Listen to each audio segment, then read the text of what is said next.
Bueno, buenos días, tardes, noches. Continuamos con los videos que estamos grabando acerca de reacciones típicas en química orgánica 2 y algunos de sus mecanismos de reacción. Entonces, continuando con ello, vamos a hacer la sustitución nucleofílica acílica, que es la que experimentan todos los derivados de ácido. Ácidos carboxílicos, haluros de ácido, ésteres, amidas y anhídridos. Entonces, para ello, lo primero que tenemos que definir pues, es la reactividad de este grupo funcional. Este grupo funcional tiene tres posiciones reactivas. Entonces, la primera de ellas, y es la que nos trae hoy, pues obviamente es la reactividad que tiene el carbono carboxílico, ¿cierto? Donde la densidad de carga está distribuida entre el oxígeno, que por efecto inductivo quita carga, y el grupo que en este lugar denominamos Y, que siempre es un grupo más electronegativo del carbono. Por ende, ese carbono de ahí tiene una carga parcial positiva, ¿cierto? Y pues sufre el ataque de nucleófilos. ¿Listo? Entonces, esta posición de aquí es una posición electrofílica. También tiene la capacidad de tener hidrógenos ácidos en su posición alfa, ¿sí? Pero esta acidez es mucho menor comparada con los compuestos carbonilos tipo aldehído y tipo cetona.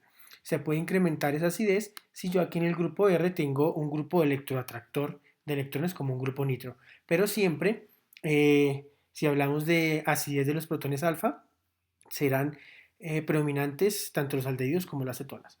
Y tercero, ¿sí? Pues el ataque que podría llegar a tener este oxígeno como nucleófilo frente a carbonos o elementos deficientes de carga. ¿Listo?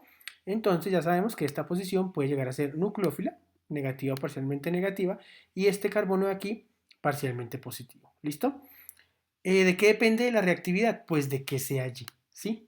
Entonces, cuando Y es un haluro, ¿sí? Que ese haluro puede ser o un bromo, ¿cierto? O un cloro casi siempre. Entonces, este derivado de ácido es el más reactivo de todos. Los haluros de ácido son los más reactivos. ¿Qué significa ser el más reactivo? Que en presencia de un nucleófilo rápidamente va a ser una adición y posterior eliminación del grupo X.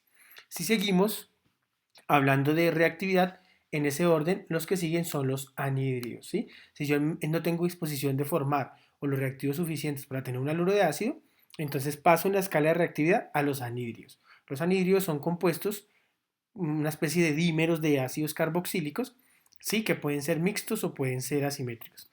Ellos se usan mucho como intermedios de reacción. Luego, en el orden de reactividad están los ésteres, cuyo Y, en este caso, es un grupo alcóxido, ¿sí? Dependiendo de este R, él puede ser un excelente grupo saliente o se puede comportar de una manera no tan reactiva. Usualmente se utilizan los alcóxidos de terbutilo como sustituyentes cuando yo quiero utilizar como intermedio de reacción el éster. Luego tenemos las amidas, que definitivamente no son buenos grupos salientes, ¿sí? Porque estabilizan muy bien esta reacción, donde este doble enlace hace una tautomería con el nitrógeno porque tiene mayor electronegatividad y hace que ese nitrógeno no para nada sea un buen grupo saliente. Estos R's, en este caso, pueden ser grupos alquilo, grupos arilo y hidrógeno, ¿sí? Dependiendo del uso que se tenga. Y por último, pues el carboxilato, que es la base conjugada del ácido carboxílico, que pues definitivamente no es un buen grupo saliente. ¿Cómo puedo definir qué es un grupo saliente, no? Entonces, hay dos maneras de verlo. El que tenga el menor valor de pK sub A, ¿cierto? O sea, el que sea más ácido de todos los grupos salientes será el mejor. O el que sea peor base, que es la misma razón. Si yo soy el mejor ácido, pues evidentemente seré la peor base. ¿Listo? Entonces, todos los halógenos se priorizan como buenos grupos salientes. Luego, el grupo carboxilato como tal, ¿sí? No confundir aquí, carboxilato es todo el grupo, ¿sí? Aquí el grupo saliente sería solamente el oxígeno. Aquí es todo el grupo, que ya es un mejor grupo saliente, un alcóxido y pues por último una amina, pero pues las aminas no son buenos grupos salientes porque son muy estables. ¿Listo? Entonces, reiterar, entre peor base sea y mejor ácido sea, pues es el mejor grupo saliente. Listo, ¿esto por qué es importante? Porque resulta que aquí vamos a ver el mecanismo de reacción nucleofílica acílica, ¿cierto? Entonces, acílica pues es un nombre añadido, ¿sí? Ahí acuñado, pero a mí me gusta verla mucho mejor como adición-eliminación. Entonces, ¿qué ocurre? Las reacciones que van a ocurrir aquí van a ser un ataque de este nucleofílico, ¿sí? Este nucleófilo, perdón, a este carbono carboxílico. Cuando este nucleófilo ataca a este carbono carboxílico, ya sabemos que el primer enlace que se va a romper es el carbono doble enlace oxígeno, ¿cierto? Esto ocurre. Entonces ahí está ocurriendo una adición, que es lo mismo que ocurre en los compuestos carbonólicos tipo aldehído y cetona. Pero la diferencia es que cuando este compuesto se adiciona, ¿cierto? Entonces pasamos de una estructura aquí proquiral a una estructura quiral, ¿sí? Tenemos aquí un tetraedro donde el oxígeno tiene la carga negativa neta. ¿Listo? Si estuviéramos hablando de una aldehído y una cetona, pues ahí el compuesto quedaba ahí, listo, se obtenía un alcohol y ya. Pero resulta que los ácidos, los derivados carboxílicos y los ácidos carboxílicos bajan el par libre de acá, ¿sí? Y tienen que romper un enlace. Evidentemente no van a romper el enlace carbono con el nuevo nucleófilo ni la cadena de carbono que traían, van a romper el enlace carbono-Y. Y por eso es que denominamos que los halógenos son buenos grupos salientes, porque en el momento en que el par libre del oxígeno baja a formar otra vez el enlace oxígeno doble enlace carbono, ¿cierto?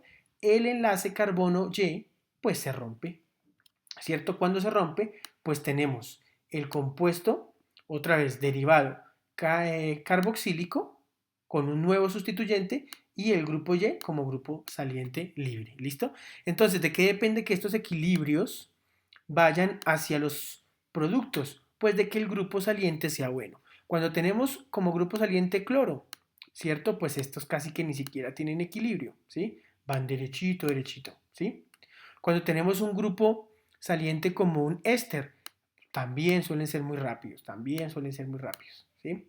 Pero si ya no tenemos ni un haluro de ácido, ni un anhidro, pero tenemos un éster, entonces eso ya es un equilibrio que se puede aumentar hacia los productos cuando hago un incremento de temperatura, ¿sí? O de catálisis muy ácida. Y si tuviera una amida, pues tendría que calentar muchísimo por mucho tiempo y tener una catálisis muy efectiva, ¿listo? Entonces ahora les voy a presentar un ejemplo de cómo hago para que los derivados de ácido, ¿cierto?, pasen a su intermedio más reactivo. Bien, entonces, los ácidos carboxílicos son compuestos muy estables. ¿Por qué son muy estables? Porque su OH no es un buen grupo saliente. Entonces ellos se encuentran en la naturaleza muy abundantes. Ahora, yo necesito obtener derivados de ácido carboxílico más reactivos. Entonces debo hacerlos reaccionar con fuentes de halógeno para convertirlos en sus haluros respectivos o correspondientes. Entonces, este compuesto que tenemos aquí se llama cloruro de tionilo y es una fuente que da halógenos nucleófilos. Entonces, lo primero que ocurre es que este oxígeno de aquí, ¿cierto? Este par libre viene y ataca al azufre. ¿Listo? Cuando ataca al azufre, pues ya todos sabemos que el par libre de acá sube. Ahí está ocurriendo una adición. ¿Listo? Tenemos este, vamos a borrar aquí un poquitico, que no se interrumpa esto aquí. ¿Listo? Entonces el primer intermedio de reacción que tenemos es el ataque nucleofílico del oxígeno del ácido carboxílico sobre el azufre, haciendo una adición nucleofílica, obteniendo este intermedio de reacción. Listo. ¿Qué va a hacer ahora? Pues este oxígeno se va a comportar como acabamos de ver ahí arriba, baja su par libre y tiene que romper un enlace. No va a romper el enlace que se acaba de formar, ya sabemos que el halógeno es un buen grupo saliente, pues echa a un halógeno de esa reacción. ¿Listo? Vean, aquí se ve que se ve el cloro, se va el cloro negativo y forma este que se llama como un anhídrido mixto, ¿sí? Nombrémoslo como un anhídrido mixto. Este anhídrido mixto pues tiene una carga positiva acá, no es estable. Pero recuerden que hay un halógeno por ahí en el que acabamos de botar. Este halogenito, ¿qué creen que va a hacer? Pues viene y ataca a este carbono, que ya sabemos que es deficiente de carga, y él sube sus electrones acá, ¿cierto? Entonces, viene el oxígeno, hizo un ataque sobre el azufre, se adicionó, luego el oxígeno recupera el par libre y saca el cloro, o sea, eliminó, hay una adición-eliminación, luego que la molécula está más reactiva, ¿cierto? Porque tiene todo este de aquí, que sería un buen grupo saliente, entonces el halógeno viene, ataca el carbono carboxílico y el oxígeno sube su carga, lo que sería otra adición, obteniendo este intermedio de reacción. ¿Qué va a hacer ese oxígeno? Vuelve ese oxígeno, baja su par libre, ¿cierto? ¿Y ahora qué va a echar? Va a echar al cloro no porque el enlace que se acaba de formar no se va a echar, va a echar a todo este grupo, ¿cierto? Que por sí solo puede existir. Y ese oxígeno tiene una carga negativa, pues evidentemente lo hace mejor grupo saliente en ese caso. Y cuando ocurre eso, pues sacamos este compuesto de aquí, ¿cierto? Y el haluro de ácido correspondiente. Entonces, siempre que yo quiera hacer reaccionar un ácido carboxílico, no lo puedo hacer, supongamos, quiero formar una amida, ¿sí? Entonces, para formar la amida, yo no puedo coger un ácido carboxílico, ponerle amoníaco y ya, esperar que eso me vaya a reaccionar. ¿Por qué? Porque debo poner demasiada energía, demasiados catalizadores y mucho tiempo. Entonces, debo hacer el ácido carboxílico mucho más reactivo y para hacerlo mucho más reactivo es su conversión a haluros de ácido. Es una reacción que se hace muy común en los laboratorios. Tengo mi derivado de ácido y un subproducto que es el punto negativo de esta reacción que se hidroliza a dióxido de azufre y ácido clorhídrico. Ese dióxido de azufre es irritante, es tóxico, entonces hay que tener mucho cuidado y han crecido una serie de variaciones alrededor de esta reacción evitando la obtención de dióxido de azufre. ¿Listo? Entonces esto que acabamos de ver es el ejemplo de cómo se adiciona y se elimina sobre un grupo carboxilo o su derivado. ¿Listo? Ahora, teniendo en cuenta eso, tenemos aquí ya el haluro de ácido que preparamos y por esta parte tenemos un ácido carboxílico, lo hacemos reaccionar con cloruro de tionilo y obtenemos el haluro de ácido. Ese mismo haluro de ácido lo podemos hacer reaccionar con agua y volvemos a tener el ácido carboxílico. ¿Listo? Ese haluro de ácido es muy importante porque es un intermedio muy importante de reacción. Si él está muy poco tiempo estable, eso me ayuda a obtener varios derivados de él. Un uso particular de él, hacerlo reaccionar con alcoholes, ¿sí? Normalmente, o lo que uno quizás ve por ahí en químicas un poco más básicas, es que para obtener un éster debo poner un ácido carboxílico, un alcohol, ácido sulfúrico y calentar, ¿cierto? Pero resulta que eso demanda energía para calentar, una columna de enfriamiento, ácido, y eso pues ambientalmente es muy, muy complejo. Entonces, lo que ha evolucionado es su conversión al haluro de ácido, que es mucho más reactivo, y luego a temperatura ambiente, ¿sí? A temperatura ambiente, en una horita, tengo la reacción del haluro de ácido con el alcohol que yo quiera, formando el éster, ¿sí? Esa reacción se conoce como una alcólisis, ¿listo? Algunos ésteres famosos, pues la aspirina, ¿sí? Entonces, cada vez que los químicos sintéticos vamos evolucionando, pues buscamos que las reacciones no necesiten tanto calentamiento, que no necesiten tanto tiempo y que los subproductos pues sean fácilmente manejables. Segunda reacción donde se puede aplicar, la formación de amidas, ¿sí? Entonces, como les digo, formar una amida a partir de un ácido es muy difícil porque necesito mucha energía y mucho tiempo. Entonces lo convierto ese ácido en el haluro correspondiente y luego lo hago reaccionar con una amina, ¿sí? En este caso lo hicimos reaccionar con una amina primaria y obtenemos una amida, ¿sí? Pero si yo quisiera hacerlo reaccionar con una amida, con una amina N sustituida, pues obtendría al final una amida N sustituida y también lo podría hacer con aminas secundarias para obtener amidas terciarias. Lo que sí no puedo hacer es utilizar aminas terciarias porque las aminas terciarias ya no pueden hacer sustitución. Alguna amida importante en la industria es el acetaminofén. La reacción de acetaminofén se puede hacer precisamente con haluros de ácido o con anhídrido acético y van muy bien sin calentamiento en una hora.